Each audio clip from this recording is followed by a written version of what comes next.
বাংলাদেশ জাতীয়তাবাদী ছাত্রদল আজকে গণপ্রজাতন্ত্রী বাংলাদেশ সরকারের মাননীয় স্বরাষ্ট্র উপদেষ্টার বাসভবন বরাবর স্মারকলিপি প্রদান করবে। যেহেতু আজকে শুক্রবার সচিবালয় বন্ধ রয়েছে, আমরা ইতিমধ্যে আনঅফিসিয়ালি জানতে পেরেছি যে গণপ্রজাতন্ত্রী বাংলাদেশ সরকারের মাননীয় স্বরাষ্ট্র উপদেষ্টা ওনার বারিধারার বাসভবনে উনি অবস্থান করছেন। সেজন্য বাংলাদেশ জাতীয়তাবাদী ছাত্রদল মিছিল সহকারে আজকে বারিধারায় ওনার বাসভবনে স্মারকলিপি প্রদান করবেন। এবং আপনারা অবগত আছেন যে শরীফ ওসমান হাদী গত কয়েকদিন আগে তিনি ফ্যাসিস্টদের সরাসরি গুলিবর্ষণ হয়েছিল এবং দীর্ঘ এক সপ্তাহেরও বেশি সময় ধরে তিনি চিকিৎসাধীন অবস্থায় গতকাল তিনি আমাদের ছেড়ে চলে গিয়েছেন। সুতরাং সার্বিকভাবে আমরা মনে করি গত ১.৫ বছরে বাংলাদেশের আইন শৃঙ্খলা পরিস্থিতি চরম অবনতি হয়েছে।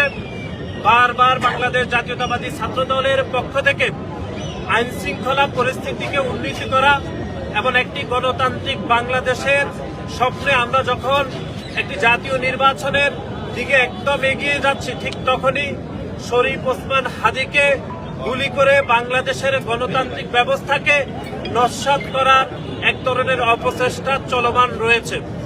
এবং আপনারা দেখেছেন যে শরীফ ওসমান হাদীকে গুলিবর্ষণের পরে থেকে যারা গত ১৭ বছর ধরে নির্বাচনকে বানচাল করতে চেয়েছে এবং গত ১ বছরে যারা নির্বাচন প্রক্রিয়াকে বিলম্বিত করার অপচেষ্টা করেছে, এই দুই শ্রেণী আমরা দেখেছি গত কয়েকদিনে বাংলাদেশের বিভিন্ন অঞ্চলে অরাজকতা তৈরি করেছে।